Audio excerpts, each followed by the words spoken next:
Hi, and welcome to another edition of Studio 411. I'm your host, Larry De Silva. Well, we have a gentleman who's quite a talented gentleman, to say the least, an author.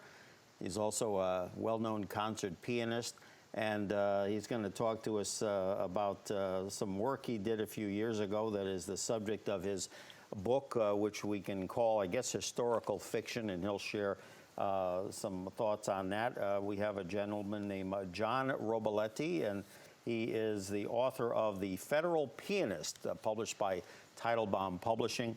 It's a story of a young man being the only Reagan appointee who was fired and rehired before creating a public diplomacy program that helped win the Cold War.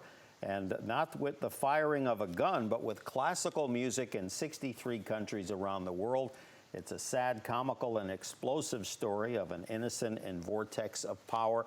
And as I read it, I thought to myself, wow, this was 30-some years ago, and yet I kind of saw parallels to government of today. So I don't know if it's just coincidence or not, but anyway, he'll tell us about it. John Robilette. John, welcome to Studio 411. How are you? Thank you, Larry. Thank you. I'm fine. Tell me, what was the, obviously besides living it, what was the inspiration at this point in your life for deciding to write the book? When I left the government, I was pretty burned out. I always compared it to the human-dog ratio, you know. 1 year in a dog's life is equivalent to 7 of ours, right? Yes. So by that measure, I spent 49 years in the government, 7 long ones, and I couldn't tie my shoelaces when I got out, and I never wanted to wear a suit again. And I carried that around with me for a number of years, and then finally, as a catharsis, I had to get it out from in me, and I put it down on paper. So you're kind of like so many of these war veterans that, you know, they never discuss what happened in the battlefields, but maybe later on in life, as we saw recently with so many of the veterans with D-Day and so many of the celebrations going on marking those historical events, now they've kind of bubbled to the surface and share their stories. So I'll liken it to that, kind of 7 or 8 years in the battlefield, and now you're ready to tell all. I would say that's pretty close. Yeah. Now, the book is called Historical Fiction. Now, as I was reading it, I thought to myself, okay, why didn't we just write kind of a flat-out expose? Was it just from a legalese standpoint that it was just better to kind of, you know, shade all the names and kind of be a little bit more discreet about it? Well, that's yeah. I see a twinkle in his eyes. I could have done it that way. You know, I started out writing I don't know what you'd call it, a narrative documentary using real names and that kind of thing. And the more I got into it, and I have a draft of that, I actually finished it. So the more I looked at it, the more it looked like a dark comedy instead of a documentary, you know?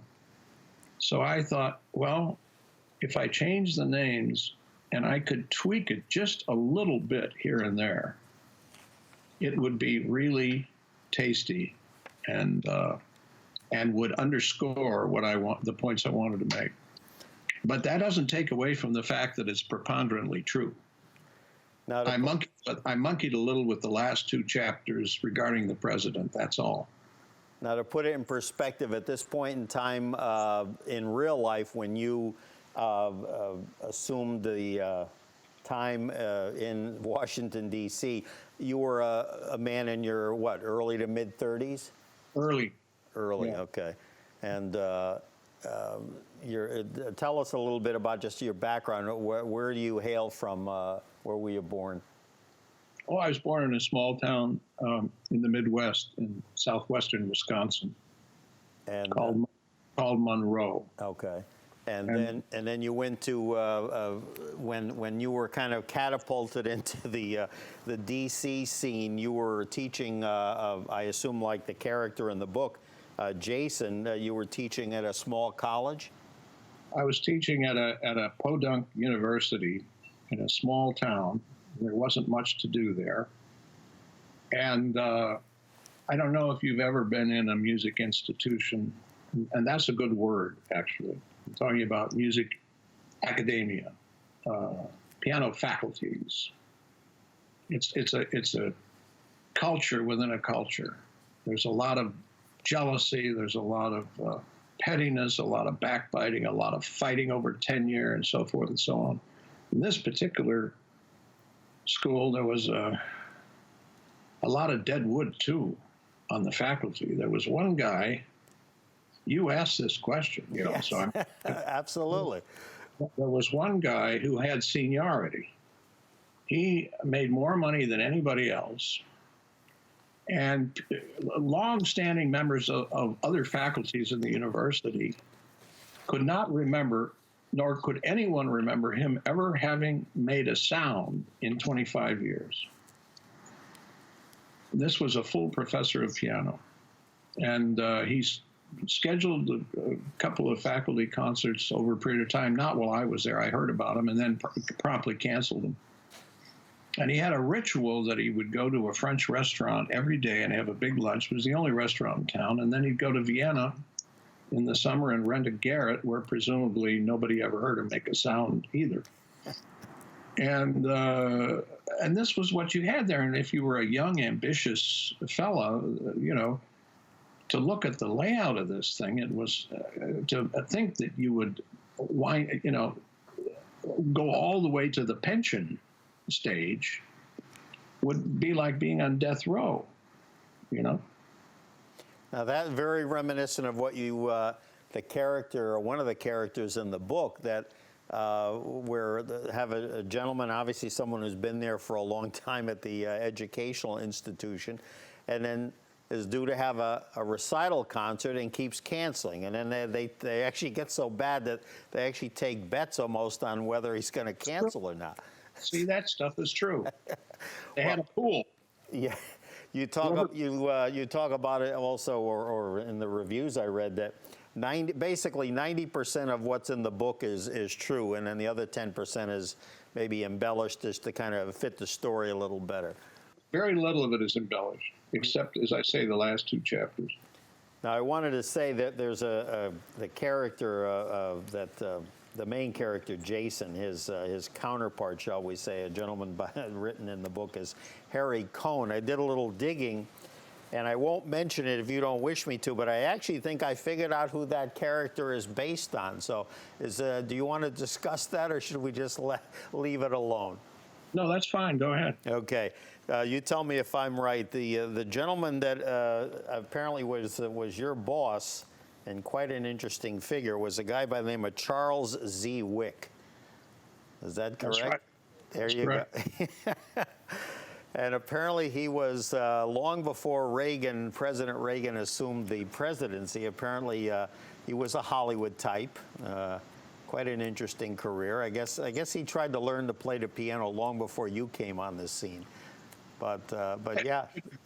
He had a degree in music, actually, from the University of Michigan, and he'd been an arranger as a young man for the Dorsey Brothers. I saw that he did quite a few good things. He started Radio Marti, a network that sent daily broadcasts to Cuba. And again, somehow during those years leading up, I guess in the 50s, 60s, became a friend. Wasn't there something where their kids went to the same school or something? Is that how he got to know Ronald Reagan and Nancy? What was the connection there? The wives knew each other in carpool. Oh, okay, yeah. So, I was also fascinated. He was, you mentioned about the Dorsey brothers, and also he, I guess one of his least notable things is I guess he was involved with a couple of movies and some stage productions. So an interesting guy to say the least. And when he passed in 2008 at the age of 90, the byline on his passing was, Reagan advisor led the agency that explained U.S. policy to the world. And I thought that was very apropos, because basically the program that he helped start, that you got involved with, unlike, I guess, what's not being done today, was actually to utilize music, in this case predominantly classical music, to kind of explain foreign policy to our neighbors around the world. Would that be a good assessment? Boy, you're good. You know that? A lot of people aren't aware of that. But that you just described public diplomacy. And we're bereft. Yes. We're bereft of today. Yes, good choice of words. I was going to say I don't see any of that, and not to harp on today's events, but more recent administrations. If you notice, you don't see any PBS shows featuring any kind of music or any kind of cultural events broadcasting from the White House or any other room on the property or on the campus of Washington, D.C. So certainly what you guys did and you know, was quite an achievement. So my hat's off to not only you but Mr. Wick, because despite having a few idiosyncrasies, or as my wife might say, idiosyncrasies, he certainly seemed to have some good ideas, even though it was tough because, as you discuss in the book, Washington, D.C. is kind of an interesting character. Tell us a little bit about not only what you dealt with, but also what, you know, in the book, give me some examples of some of the kind of give and take that goes on in Washington. Well, let's see. I'll put it this way. The bureaucracy, you see, what was interesting about the USIA, which no longer exists, you know, it was disbanded in 1999 for two reasons. Madeleine Albright and Jesse Helms got together and thought they could save money, and also that America didn't have any enemies anymore since we won the Cold War. Okay. But up to that point, the USIA was a very sensitive agency, an executive agency that reported directly to the White House. It was sensitive because it had three elements. It had the Foreign Service, it had civil servants, and it had an unusually large number of political appointees under Charlie, 52 of them. And they all had different agendas. They all had different behavioral patterns. And you could say there were three cities within one city trying to live together. Yeah, it definitely was interesting. And as I was reading the book and knowing the era that it was based on, I thought to myself, it doesn't seem like much has changed. And I thought to myself, was it because you had someone that was considered an outsider in Reagan coming into Washington, as we've had in more recent years? But then I thought, no, that's not the case, because Reagan served 2 terms as governor of California. So it was not like he was someone that was, you know, totally foreign to the give and take of politics. But am I correct? I mean, or do you see in today's world, or in this country anyway, a lot of similarities in the kind of sometimes craziness that goes on in Washington? Oh, sure. Oh, sure. In fact, I think it might even be a little bit worse, my friends tell me, now that are back there in D.C., that are retired or are consultants or whatever. You see, the thing about Reagan and Charlie, in terms of the program that I created for them, the Artistic Ambassador Program, and by the way, I gave a speech about this in Munich, Germany last month, and the subject of public diplomacy came up. Well, it came up, that was the very topic, but I mean, there was a lot of Germans there that were very interested in this, and the question to me from one of them was, how are you able to do this? Because we don't have it now, and it hasn't been since. So what was so special about your tenure, you know? And my answer was that where, you know, you can have a good idea, but if you don't have backing in Washington, you might as well, or $1,000 bills hanging out of your pocket, you might as well be whistling Dixie. And wherever you place acting on the rung of the artistic ladder, it is a performing art. And therefore, Ronald Reagan was a performing artist. And Charlie was a William Morris agent, and he had a bachelor's degree in music and experience as an arranger, and that's performing arts. So they realized the communicative power of the arts as a crucible through which public diplomacy can be rendered. Now, what would you say that public diplomacy is like now? How would you describe it, or can you even put it into words? Is there any public diplomacy? Well, the State Department, very little. Certainly not as an instrument of national policy. A lot of them are ad hoc celebrities going over and so forth. They have some exchange programs. The responsibilities of the USIA folded into the State Department after the agency was disbanded. That began the problem because the State Department has a lot of other things to do. So this became kind of a backseat. And the USIA was an agency with 10,000 employees, and every cultural attaché and every public affairs officer in the embassy reported to it, including all the broadcasting organs, the Voice of America, and so forth. And they had exchange programs, the Fulbright, the International Visitors Program. I mean, this was exclusive to them.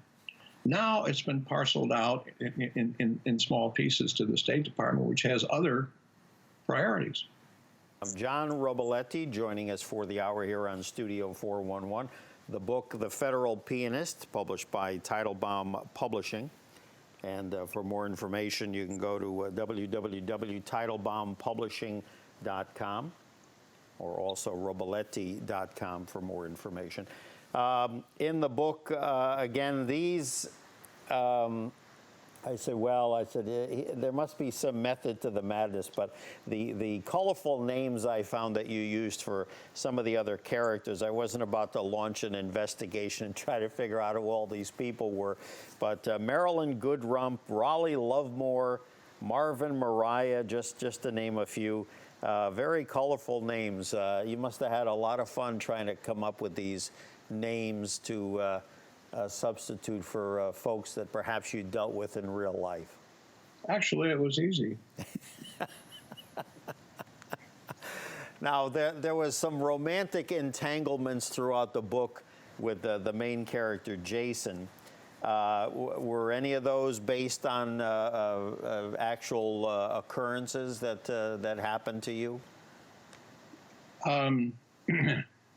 Not to the extent that it's revealed in the book. Okay. But yeah, there was attraction, dalliances. Sex is not a big thing in the government. No. Okay. Now I wish I could figure out what is a big thing in the government, but perception. Perception. Every day lately is an exercise in perception, I've got to tell you. There's some great quotes here. I tell you, I just love the sense of humor that you had. Obviously, with doing your concert work and all the different projects, you're also an actor. You've acted in several independent films. So. You know, you're known mainly, I should say, as a concert pianist. When did you get into acting? What kind of led you in that direction as well? I got into acting when I moved out here 5 years ago. Here is Palm Springs, California. I've always been fascinated by it. I'm kind of a movie buff. And I had the lead in the high school class play, what can I say? And I always knew somehow I could do it, you know, but you can't chase too many rabbits at once. But then when I got out here, I'm surrounded by the movie culture. You know, that brought everything to the head. I have a lot of friends in the business. And so I just decided to start taking acting lessons. And then I started auditioning. That was a whole separate compartment of my life and fun to do. Now, there's a quote in the book, and I'm saying, geez, I wonder if he took this from recent events. Quote, "Welcome to the swamp on the Potomac, Jason. Harry liked his remark and savored it for a minute." I believe you know, so anyway, the unquote. And I thought to myself, how apropos, that word swamp has come up a lot in recent years. Was that something that was a term that was used back then, or was that something that kind of fit, you know, what you were talking about when writing the book? Much of the dialogue that I wrote is entirely accurate as I remember it. He used that word. He did. So that terminology for perhaps D.C. was something that was already, it didn't just come out of thin air from some campaign stop that one of our recent presidents talked about. It was actually, I thought that was very apropos. Welcome to the swamp on the Potomac, Jason. Interesting. Well, the American attitude about Washington goes back to Will Rogers. You know, people have always had the idea that something's wrong, but it's never been personalized. There's a lot of lunacy in the government. It's endemic. It really is. I mean, you have people sitting around in $1,000 suits and wingtip shoes, oftentimes saying ridiculous things. I always likened it to, when I was young, I had to go to Sunday school, and you'd have to get all dressed up, you know, and you couldn't laugh. But if you did start laughing, you couldn't stop. And that's what it was like being in some of those meetings. Wow. I could do one story after another. There you go. Well, it sounds like a sequel to this book for sure. Now, there are professionals in the government. I don't mean to paint everybody with the same brush. But I keep going back to this idea. It's a culture. And a lot of good people are trapped in a bad system. I hear you. I hear you. We're going to take a break from talking about the book. We'll get back to that in a moment. John, along with some folks he's been working with, have put together some great videos. We've got a couple we're going to show you. Share a little bit about them. The first one we're going to watch is Beethoven Piano Concerto in G, Opus 58. What was the idea behind putting these together? It's kind of like educating folks not only to enjoy the music, but also maybe educate them as well through text and imagery as to the composers that they're listening to. Yeah, that's right. You said it better than I could. That's two things that I've gotten right today. There you go. I love it. So we'll take a break. We'll watch this, enjoy this on Studio 411, Beethoven Piano Concerto in G, Opus 58, and then we'll come back for more.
And we're back on Studio 411. John Robilette, our guest for the hour, joining us. The book Federal Pianist, published by Teitelbaum Publishing. For more information, www.teitelbaum Publishing, also robilette.com. In the book, it appears that Jason is being pursued by various department agency staffers who are looking to use him perhaps to embarrass his boss, Harry Cohn, and thereby the president. Did you, in your real-life dealings, have a strong sense of that, or is that kind of government practice, kind of, on a everyday basis? Yes. Yeah, people would slap you on the back with a meat cleaver, and you didn't know who it was. Oh my goodness. No ballpoint pens, meat cleavers. No, this is bad. Wow. Was there such an incident as Babygate? Yes, it was. The real incident was Kittygate. Kittygate. Charlie and his deputy Gil Robinson had hired many of the children of the president's cabinet. Caspar Weinberger Jr. was in a GS-15 position with the TV studios. Alexander Haig's daughter, who was a doll, she was one of his assistants. Judge Clark, his nephew, the whole crew of them. So the Washington Post got a hold of it and then called it Babygate. I mean, Kittygate. Kittygate. So I called it Babygate. There you go. I like that. Interesting names. You mentioned one, Caspar Weinberg, Don Regan. I mean, I could go on and on. Of course, later President George Bush, as I call him, Senior as opposed to Junior. Who was the guy that was the head of the Department of the Interior? He was a real piece of work. James Watt. James Watt, yeah. It was a guy that, let me tell you, I think if he had been in charge of your agency, I think he would have eliminated it. I mean, what was he, just against music in general, or people assembling and gathering to enjoy cultural events? What was his issue? I don't really know. Yeah. I'm not a psychiatrist, or a sociologist, but a lot of powerful people that are attracted to government and that sort of thing are not particularly, I didn't find, and I knew some of the kitchen cabinet, I didn't find them to be particularly sensitive people.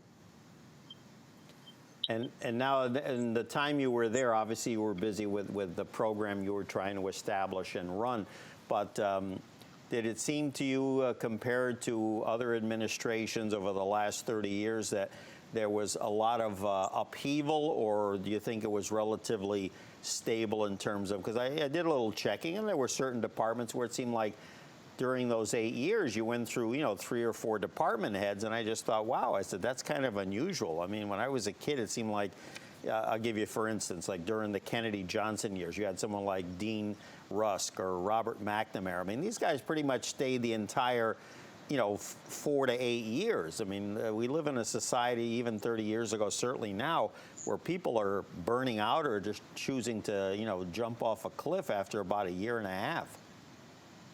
If they last that long. Yeah, I was being kind, yes. That's not always up to them.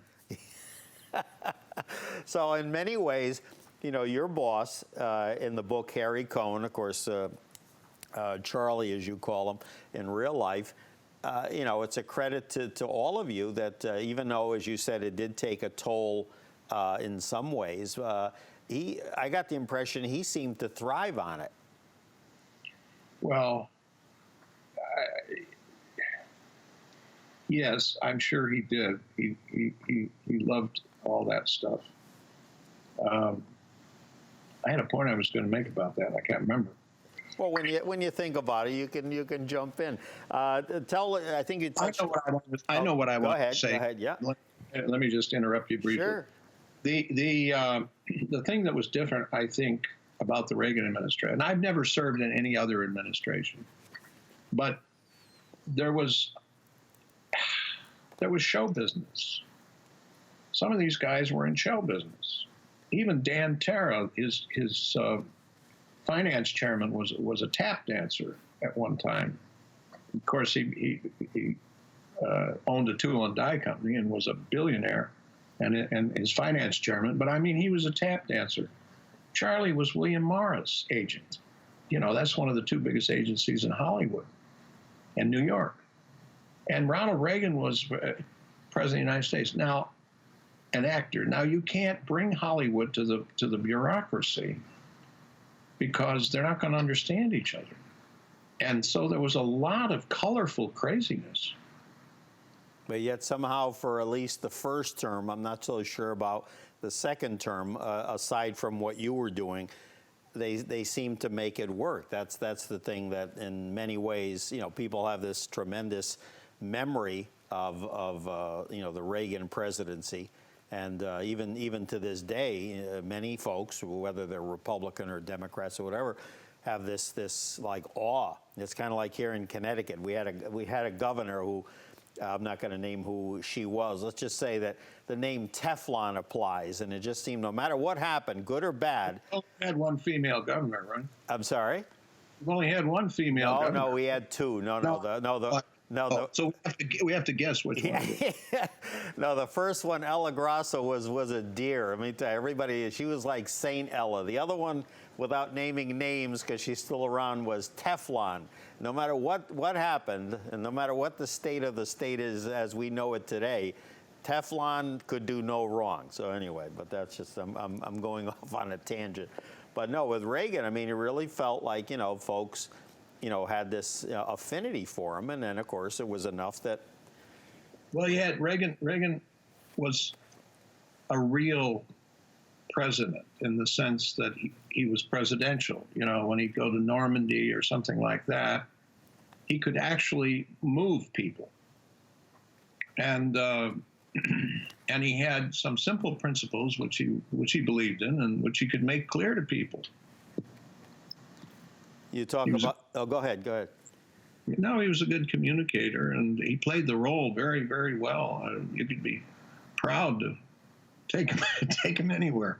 Well, that's the thing. His acting capability. I'm not saying that he was being phony about stuff, but he had that kind of folksy charm. You know, he had been a broadcaster back in his youth. You know, broadcast games when basically they had to recreate them, whatever. So I mean, he just had a way about him. Again, I was probably as surprised as anybody that he got elected, but the thing was that somehow he made it work, and he did have quite a few capable people. That's the difference between other administrations, is that if you don't have people that are really qualified, then again, just one man's opinion, it's going to lead to chaos.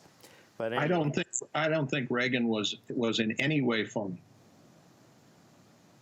Whether you agreed with him or you didn't agree with him, or whether you thought he had the long view or not, he was not a phony. He was sincere. Absolutely. And it carries through even you know, some 20 more than 20 years, but about 15 years since his passing.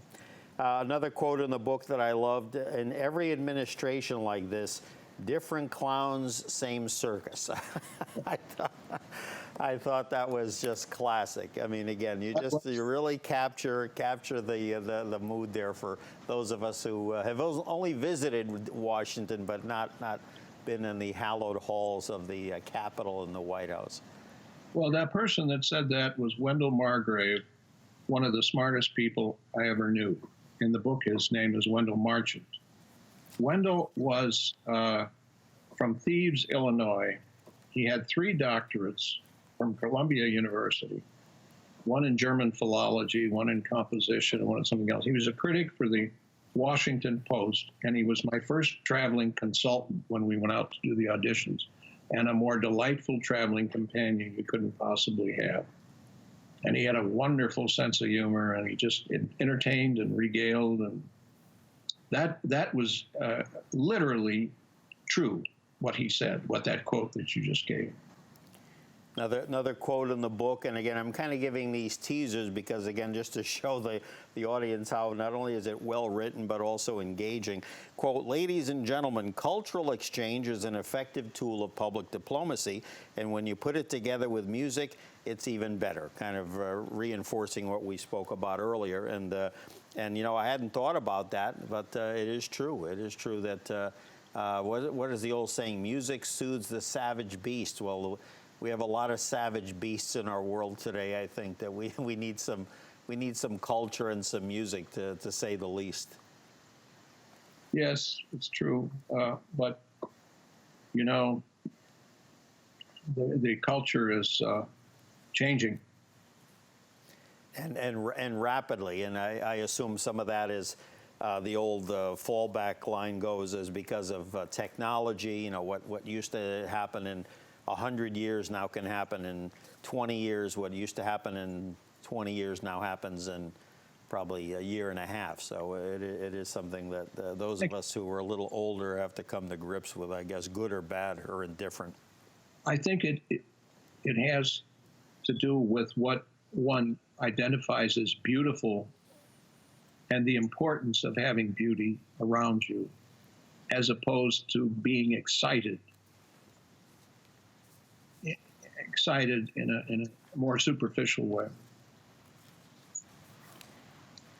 Another quote in the book, or I'm paraphrasing here, that there was I guess when the character, or as you did as well, were traveling around the world, giving some of these performances, and also seeking folks that were musically inclined through the musical emissary program that you folks ran. The president of the Dominican Republic credited the musical emissary program for helping to defeat the insurgency on the Caribbean. So again, high praise from folks in power there, and of course, as you mentioned before, the programs that you guys ran for all those many years, even I assume after you left, certainly helped pave the way for. Well, look at what happened during the Reagan into the Bush years, the collapse of the USSR, the Berlin Wall coming down. I mean, we're not saying it was all due to culture, but it certainly didn't hurt. Well, that's right. That's right. It's the whole idea is that it's much harder to hate someone that you've had a personal engagement with, someone from another country, another language. It's much harder to hate them after a personal encounter rather than large groups and populations of peoples that you've been told to hate, but you'll never even meet them. That's true, for sure. Now, after you left the program, obviously you've recorded CDs, you travel all over the world. As you said before, even today, most recently in the last few months, as we tape, you're still going around the world. You were just saying you just came back from Germany, and I know folks told me that you've been, just traveling nonstop. Do you find that the percentage of performing versus maybe giving public speaking, I mean, I assume it's more classical music performances really than being called to lecture about your time in Washington, correct? This is the first time I ever did it, that, combining the two. Mm-hmm. Yeah, it's always been concert tours. They asked me to do an address in Munich, a public address after the concert as well. It's not an easy thing to do, by the way. And that was a first for me. I did give a speech once after a concert at the Polish Embassy in Washington, D.C. on the subject of Ignacy Paderewski, and that was not easy either. But this was not only the speech, but then a 40-minute question and answer session afterward, after an hour and a half program of concert. So. Well, you don't strike me as someone that would be at a loss for words. I can tell you that. So it's tremendous, and we wish you nothing but the best with the book. Let me read a quote here. There was one in particular. The Honorable Robert R. Riley, former Special Assistant to President Reagan, having been actually present for some of the scenes that Robilette has fictionalized in his hilarious book, I can attest that life is indeed stranger than fiction. No one would have believed this lunacy, but he's not fictionalized it, but it was real. Regardless, Robilette is a rather masterful storyteller, superb humorist. If Mark Twain had been there, he would have written something like "Federal Pianist is satire of the first order." And considering how well-regarded Mark Twain is. I think those are quite prophetic words, and also quite a compliment from Mr. Riley to you. Yes, I should say he's a good friend. Now we're going to leave with another one of these marvelous compilations that you've done, where you see you performing. You also see some text, as well as kind of educating folks. Tell us about this one here. We've got, and I know I'm not going to pronounce the name. I knew it many years ago. Camille Saint-Saëns. How do you pronounce the gentleman's last name? Saint-Saëns. Saint-Saëns. Okay. Piano Concerto Number 2 in G minor, Opus 22nd. And I know after I watched it again, I understood exactly what you gentlemen were trying to do. I felt like I now understood the composer better, and certainly at the same time enjoyed the work. So I think you've achieved your goal with these fine video presentations. Well, you know, the rock world has it, hip hop and all that stuff. Why not classical? Absolutely. So I hope you're going to continue with those, and we're going to take a look at that. Meanwhile, John, we appreciate you taking a few moments to come on the show with us. Best of luck in the future, and hang in there with us, and we look forward to your next project. Thank you, Larry. The Very best good. to you. Thank you. And you stay there with us, and we're going to leave you with this marvelous video. And as I said, I think after you watch this, you will certainly have a greater appreciation for classical music, as well as John's performing and the composer that they feature. All right. And we thank you for watching us and joining us as well here on Studio 411. Larry DeSilva's my name. We'll see you next time. Take care.